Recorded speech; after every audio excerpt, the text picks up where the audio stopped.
നമസ്കാരം സർ. ഇപ്പോൾ മൈനോറിറ്റി കമ്മ്യൂണിറ്റീസും കോൺഗ്രസും അല്ലെങ്കിൽ ഇന്ത്യ മുന്നണിയിലെ ആൾക്കാരും ഒക്കെ എപ്പോഴും പറയുന്ന ഒരു വിഷയമാണ് ഹിന്ദുത്വ. അവർ പറയുന്നത് ഹിന്ദുയിസത്തോട് ഞങ്ങൾക്ക് വിരോധമൊന്നുമില്ല, പക്ഷേ ഹിന്ദുത്വമാണ് ഞങ്ങൾക്ക് പറ്റാത്തത്. അവരത് സ്ഥിരമായിട്ട് പറയുന്നുണ്ട്. അപ്പോൾ ഇതിനെ ചൊല്ലി മൈനോറിറ്റീസിൻ്റെ ഇടയിലൊക്കെ പല സംശയങ്ങളും ചോദ്യങ്ങളൊക്കെ വരുന്നുണ്ട്. അതിലൊന്ന്, is it dangerous to minority കമ്മ്യൂണിറ്റീസിന് പ്രശ്നമുള്ളതാണോ? പിന്നെ ഈ ഹിന്ദുത്വ പറയുന്ന ആൾക്കാർക്ക് മൈനോറിറ്റീസിനോടുള്ള ആറ്റിറ്റ്യൂഡ് എന്താണ്? പിന്നെ ഹിന്ദുത്വയെ പറ്റി ഈ LDFും UDF ക്രിട്ടിസൈസ് ചെയ്യുന്നത് ഹിപ്പോക്രിറ്റിക്കലാണോ? അതേപോലെ ഇത് വെറുതെ വോട്ട് ബാങ്കിന് കേറ്റർ ചെയ്യാൻ വേണ്ടിയിട്ട് മാത്രമുള്ള ഒരു സംസാരമാണോ എന്നുള്ളതൊക്കെ ഒരുപാട് സംശയങ്ങൾ എസ്പെഷ്യലി അമംഗ് മൈനോറിറ്റീസും അതേപോലെ LDF UDFിലൊക്കെ ഉണ്ട്.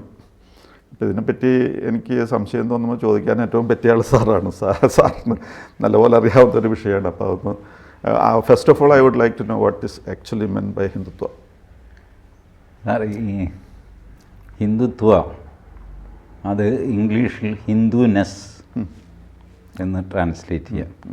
ഈ സാവർക്കറാണ് ഈ വാക്ക് കോയിൻ ചെയ്യുന്നത്. ഹിന്ദുത്വ എന്നുള്ള പേരിൽ സാവർക്കർ ഒരു പുസ്തകവും പ്രസിദ്ധീകരിച്ചു. But that was an old thing. 1920കളിലോ 30കളിലോ സാവർക്കറിൻ്റെ ആ പുസ്തകം പുറത്തു വരുന്നത്. അത് വലിയ ചലനമൊന്നും ഉണ്ടാക്കിയില്ല എന്നുള്ളതാണ് സത്യം. ബട്ട് സാവർക്കർ കോയിൻ ചെയ്ത ആ വാക്ക് കറക്റ്റായിരുന്നു. കാരണം ഹിന്ദുയിസം എന്ന് പറയുമ്പോൾ അതിനൊരു പോരായ്മയുണ്ട്. കമ്മ്യൂണിസം, ഫാസിസം, സോഷ്യലിസം എന്നൊക്കെ പറയുന്ന ഒരു പ്രത്യേക തിയറി, ഇതിനെയാണ് ഇസം എന്ന് പറയുന്നത്.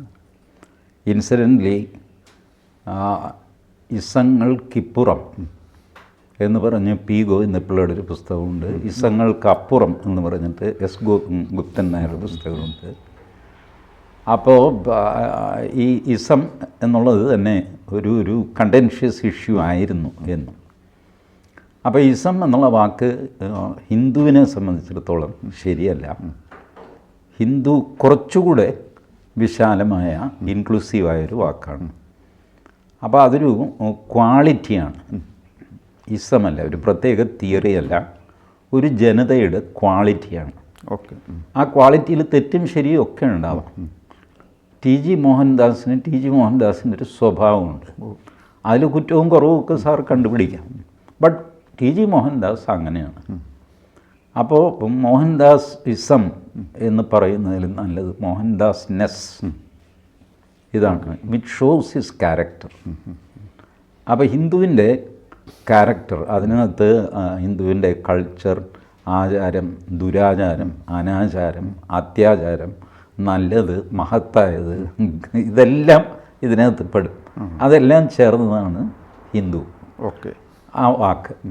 അങ്ങനെയാണ് ഇദ്ദേഹം ഹിന്ദുത്വ കോയിൻ ചെയ്തത്. പക്ഷേ അന്നൊന്നും തന്നെ ഹിന്ദുത്വ പൊളിറ്റിക്സ് എന്ന് പറഞ്ഞൊരു ഏർപ്പാടില്ല. ഞാനൊരു സനാതനി ഹിന്ദുവാണ് എന്ന് മഹാത്മാഗാന്ധി പറഞ്ഞപ്പോൾ പോലും അതൊരു ഹിന്ദുത്വ പൊളിറ്റിക്സ് എന്ന് ആരും ആക്ഷേപിച്ചില്ല. ആക്ഷേപിക്കുകയോ അപ്രീഷിയേറ്റ് ചെയ്യുകയോ ഒന്നും ചെയ്തില്ല. അപ്പോൾ ഹിന്ദുത്വ പൊളിറ്റിക്സ് എന്ന് പറഞ്ഞൊരു സാധനം എൻ്റെ ഓർമ്മയിൽ ഒരു 1989-90 വരെ ഉണ്ടായിരുന്നില്ല. ഈ രാമജന്മഭൂമി തർക്കം വന്നു കഴിഞ്ഞപ്പോൾ അതിൽ BJP എന്ന രാഷ്ട്രീയ പാർട്ടിയാണ് ആദ്യം ബോൾഡായിട്ട് അപ്പാരൻ്റ്ലി റിലീജിയസ് ആയ ഒരു ഇഷ്യൂവിൽ കയറി ഇടപെടുന്നത് BJP ആണ്. BJP ഇടപെട്ട് കഴിഞ്ഞപ്പോൾ മറ്റുള്ളവരെല്ലാം അതിനെതിരായിട്ടും മാറുകയും ചെയ്തു. ഈ ഇടപെട്ട് കഴിഞ്ഞപ്പോൾ അന്ന് ഈ ഹിന്ദു ആരാ ഹിന്ദു, നിങ്ങളാണോ ഹിന്ദു, ഞാനാണ് യഥാർത്ഥ ഹിന്ദു, ഇങ്ങനെയൊക്കെയുള്ള തർക്കം, വെല്ലുവിളി, അതൊക്കെ വന്നു കഴിഞ്ഞപ്പോൾ അന്ന് മുരളി മനോഹർ ജോഷിയാണ് ഈ ഹിന്ദുയിസം എന്ന പ്രയോഗം ശരിയല്ല, ഹിന്ദുത്വയാണ് ശരിയായ പ്രയോഗം എന്ന് പറഞ്ഞു. And he gave that spin to the debate. അങ്ങനെയാണ് ഹിന്ദുത്വ പൊളിറ്റിക്സ് എന്ന് വന്നത്. പിന്നെ ഹിന്ദുത്വ രാഷ്ട്രീയം എന്നത് മലയാളത്തിലൊക്കെ ഉപയോഗിക്കുന്നത്. അതിന് മുമ്പ് സാറ് സകല പുസ്തകങ്ങളും പൊളിറ്റിക്കൽ, നോൺ പൊളിറ്റിക്കൽ, അപ്പൊളിറ്റിക്കലായിട്ടുള്ള സകല ഗ്രന്ഥങ്ങളും നോക്കിക്കോളൂ, ഹിന്ദുത്വ പൊളിറ്റിക്സ് എന്നൊരു പ്രയോഗം കാണില്ല. You will find it only after 1989. അത് ശരി.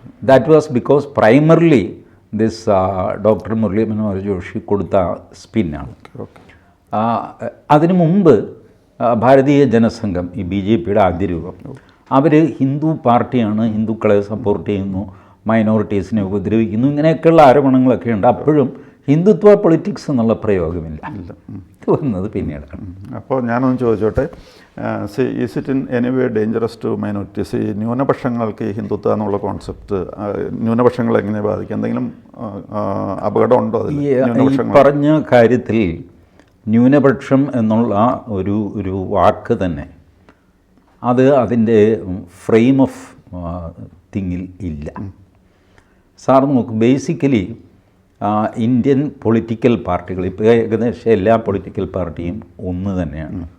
കൊടിയുടെ നിറത്തിലൊക്കെ വിളിക്കുന്ന മുദ്രാവാക്യത്തിൽ വ്യത്യാസമല്ലാതെ എല്ലാവരും ജാതി വേണ്ട സ്ഥലത്ത് ജാതിയെ ഉപയോഗിക്കും, മതം വേണ്ട സ്ഥലത്ത് മതം ഉപയോഗിക്കും, ക്രിസ്ത്യാനി കൂടുതലുള്ള സ്ഥലത്ത് ക്രിസ്ത്യൻ സ്ഥാനാർത്ഥിയെ നിർത്തിയിട്ട് അതിൽ തന്നെ മാർത്തോമയെ നിർത്തണോ കത്തോലിക്കനെ നിർത്തണോ എന്നൊക്കെ നോക്കും. ഇതൊക്കെ എല്ലാവരും ചെയ്യും. So everything has levelled now. ഒരു പൊളിറ്റിക്കൽ പാർട്ടിക്കും ഈ ചേസ്റ്റിറ്റി ക്ലെയിം ചെയ്യാൻ പറ്റില്ല. ഇപ്പോൾ പൊളിറ്റിക്കൽ പാർട്ടികൾ, എല്ലാ പൊളിറ്റിക്കൽ പാർട്ടികളും അക്രോസ് ദ ബോർഡ് ഞാൻ പറയുകയാണ്, എല്ലാവരും നടത്തുന്നത് വേശ്യയുടെ ചാരിത്ര പ്രസംഗമാണ്. Nobody is holding to their core principles. അധികാരം കിട്ടാനുള്ള ഒരു വലിയ റേസാണ് ഇപ്പോൾ പൊളിറ്റിക്സ്.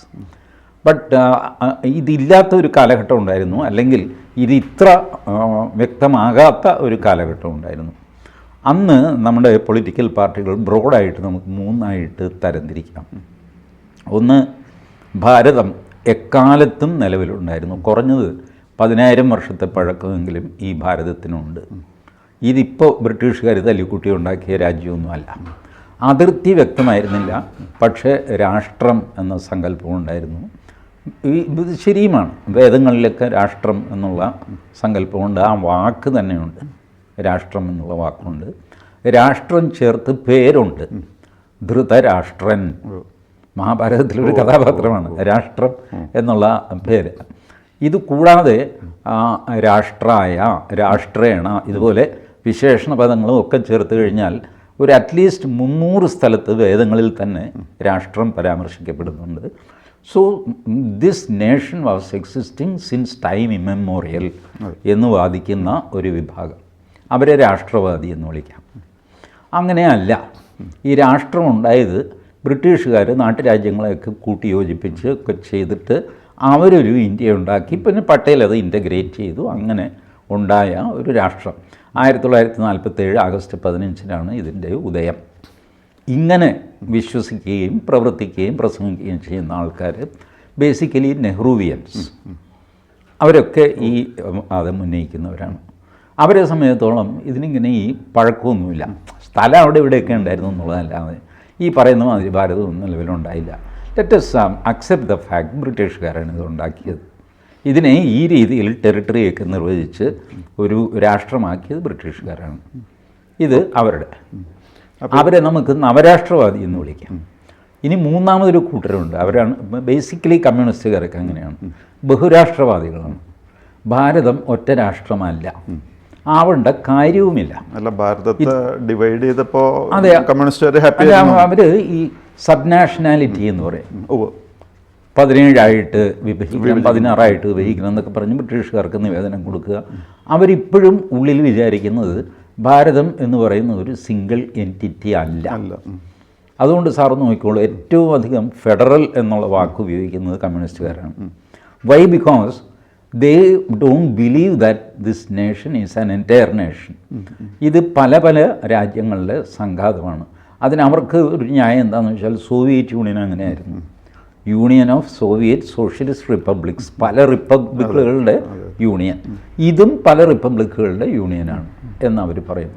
അവർ പറയുന്നത് തെറ്റാന്നല്ല പറയുന്നു. ഈ 3 ധാരകളാണ് ഭാരതത്തിൽ പൊതുവേ ഉള്ളത്. ഇതിൽ ഞാൻ രണ്ടാമതും മൂന്നാമതും പറഞ്ഞ ധാരകൾ തമ്മിൽ ഒരല്പം അടുപ്പമുണ്ട്. ഇതിനധികം പഴക്കമില്ല എന്ന് വാദിക്കുന്നവരും ഇതിന് പഴക്കമേ ഇല്ലതുണ്ടായിരുന്നേ ഇല്ല എന്ന് വാദിക്കുന്നവരും. അതുകൊണ്ടാണ് ഈ CPM കോൺഗ്രസ് അലയൻസ് ഭാരതത്തിൽ പൊതുവേ വർക്ക് ചെയ്യുന്നത്. കേരളത്തിൽ അവർ വഴക്കൊക്കെ ഉണ്ട്, ഇരിക്കട്ടെ. ബട്ട് കേന്ദ്രത്തിൽ പോയി കഴിഞ്ഞാൽ അവർ തമ്മിൽ ഒന്നാകും. ഒരിക്കലും ബി ജെ പിയുമായിട്ട് അവർ ഒന്നാകാത്തതിൻ്റെ കാര്യം എന്താണെന്ന് വെച്ചാൽ ബി ജെ പി ആദ്യം പറഞ്ഞ കൂട്ടരാണ്. ഈ അവരുമായിട്ട് ഈ രണ്ട് പേർക്കും അടുക്കാൻ സാധ്യമല്ല. അപ്പോൾ ഈ ഹിന്ദുത്വ കോൺസെപ്റ്റിനോട് കോൺഗ്രസ് ആയാലും LDF ആയാലും അതേപോലെയുള്ള കക്ഷികളൊക്കെ കാണിക്കുന്ന ഒരു ഭയങ്കര ശക്തമായ വിരോധമുണ്ടല്ലോ. ഈ വിരോധത്തിൻ്റെ പർപ്പസ് വോട്ട് ബാങ്ക് പൊളിറ്റിക്സ് മാത്രമാണ്. ഇപ്പം അത്രേ ഉള്ളൂ. സാർ നോക്ക്, ഇപ്പോൾ കേരളത്തിൽ അവർ പ്രോ മുസ്ലിമായിട്ട് സംസാരിക്കും. മധ്യപ്രദേശിലോ ഒരക്ഷരം വേണ്ടിയില്ല. ഇവിടെ റോട്ടിലിട്ട് പശുവിനെ കൊന്നായിരുന്നു. പക്ഷെ അവിടെ ചെന്ന് കഴിയുമ്പോൾ ബീഫിന് വേണ്ടിയിട്ടൊന്നും സംസാരിക്കുകയില്ല. ഡൽഹിയിൽ ഇപ്പോൾ അരവിന്ദ് കേജ്രിവാൾ അമ്പലത്തിലെ പൂജാരിമാർക്ക് സർക്കാരിൽ നിന്ന് ശമ്പളം കൊടുക്കാൻ തീരുമാനം എടുത്തിരിക്കുകയാണ്. ഇപ്പോൾ 3 ദിവസം മുമ്പ്. അപ്പോൾ ഇത് പറയുന്നു ഓരോ ആവശ്യത്തിനായിട്ട് ഇതിനെ ഉപയോഗിക്കുന്നു, കമ്മ്യൂണിറ്റി ഉപയോഗിക്കുന്നു. അത്രേ ഉള്ളൂ. ഉപരിപ്ലവമായ ഒരു സാധനമാണത്. Basically it is vote bank politics. ഇപ്പോൾ സനാതന ധർമ്മം നാരായണ ഗുരു ഫോളോ ചെയ്തില്ല, അദ്ദേഹത്തെ അതിൻ്റെ തടവിലാക്കരുതെന്ന് പിണറായി പറഞ്ഞു എന്നുള്ള ഒറ്റ കാരണം കൊണ്ട് VD സതീശൻ തിരിച്ചു പറയുന്നു. ഇയാൾ RSSന് കൂട്ടു നിൽക്കുകയാണ്, അങ്ങനെ സനാതന ധർമ്മത്തെ വിട്ടുകൊടുക്കാൻ ഞങ്ങൾ തയ്യാറില്ല എന്ന് വെച്ചാൽ അവരുടെ ഹിന്ദു ബേസ് നഷ്ടപ്പെടുമെന്ന് അവർക്ക് പേടി. പിണറായി വിജയന് പേടി അദ്ദേഹത്തിൻ്റെ ഈഴവ ബേസ് നഷ്ടപ്പെടുമെന്നുള്ള പേടി. ഇതൊക്കെ ഇതുപോലത്തെയുള്ള പേടികളിൽ നിന്ന് വോട്ട് ബാങ്ക് പൊളിറ്റിക്സിൻ്റെ പ്രസ്താവനകളാണ് ഇതൊക്കെ. അതിനപ്പുറത്തേക്ക് ഇവർക്ക് എന്തറിയാം സനാതന ധർമ്മത്തെ പറ്റി? അങ്ങാടി മരുന്നാണോ പച്ച മരുന്നാണോ എന്ന് ഇങ്ങർക്ക് അറിഞ്ഞുകൂടാ. സത്യമാണ്. ഇങ്ങർക്ക് ആരക്കും ഈ പ്രസംഗങ്ങളൊക്കെ എഴുതി കൊടുക്കുന്ന തൊഴിലാളികളുണ്ട്, അത് തെറ്റുമില്ല കേട്ടോ. പ്രധാനമന്ത്രി, മുഖ്യമന്ത്രി, ഇതുപോലെയുള്ള ആൾക്കാർ, ഗവർണർ, ഇവരൊക്കെ പ്രസംഗം ദിവസം വിഷയം പഠിച്ച് പ്രസംഗം തയ്യാറാക്കാൻ പറ്റില്ല. So people write for them and they read it. അതാണ് അതിനകത്ത് അവരുടെ പൊളിറ്റിക്കൽ സ്ട്രാറ്റജിയും വരും. അത് ഈ പ്രസംഗം എഴുത്തുകാരന് നന്നായിട്ട് അറിയാം എന്താണെന്ന് നമുക്ക് ഈ സമയത്ത് പറയാനുള്ളത്. അപ്പോൾ ഈ എതിർപ്പിലൊന്നും വലിയ കഥ ഇല്ല ഉണ്ടെന്ന് ഞാൻ കരുതുന്നില്ല. കാരണം സിറ്റുവേഷൻ അനുസരിച്ച് ഇത് എതിർപ്പ് മറിയുകയും ചെയ്യും. കൂടുതൽ വാർത്തകളും വിശേഷങ്ങളും നിങ്ങളിലേക്ക് എത്താൻ ABC മലയാളം സബ്സ്ക്രൈബ് ചെയ്യുക, ബെൽ ബട്ടണും അമർത്തുക.